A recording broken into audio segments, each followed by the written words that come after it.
الملك المغربي يترجى بفتح الحدود الجزائرية المغربية بعدما تم سعقه بالقزولة الجزائرية على الرأس. ومسكين راه يقول باللي علاقات مستقرة ونتطلع لكي تكون أفضل.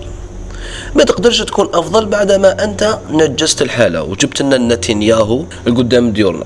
وش من الافضل انت اللي راك تشوف فيه؟ روحوا خليكم تشوفوا الفيديو كيفاش راه يخرف مسكين بعد نولي لكم. وقبل ما تروح تشوف الفيديو دير معك جام وابوني خويا الجزائري الفحل، ربي يحفظك.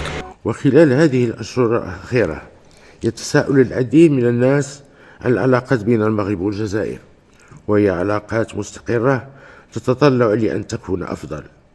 وفي هذا الصدد نؤكد مرة أخرى لإخواننا الجزائريين قيادة وشعبا أن المغرب لن يكون أبدا مصدر أي شر أو سوء، وكذا الأهمية البالغة التي نوليها لروابط المحبة والصداقة والتبادل والتواصل بين شعبينا.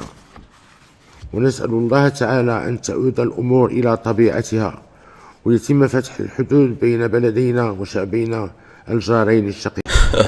شفتوا واش راه يقول؟ خلاص شفتوا. يا الملك المخزني ذو الوجهين، يو أنت لا تؤتمن ولا يلدغ المرء من الجحر مرتين. درك أنا ما فهمتش إذا تزيرت راك تقول في الشيء هذا، وإذا راك مخطوف غمزنا ولا باش نفهمه برك. غير معروف السم الذي يخرج منكم.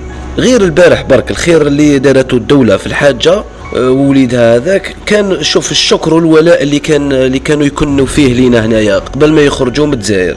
كانوا الشكر كبير والهضره من هيك. لو طون اللي خرجوا من الحدود الجزائريه خرج بفيديو ضارب 180 درجه انذل ما يديروهاش يا من بعد تقول لي نجينا فتحوا الحدود الجزائريه المغربيه. ما تصراش هذه، مستحيل.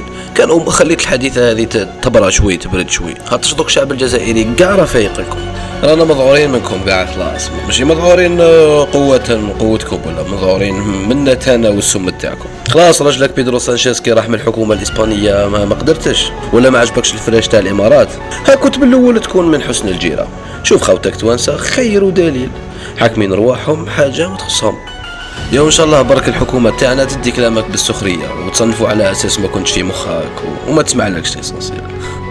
يا اخي مهبولي يا تهلاي. صح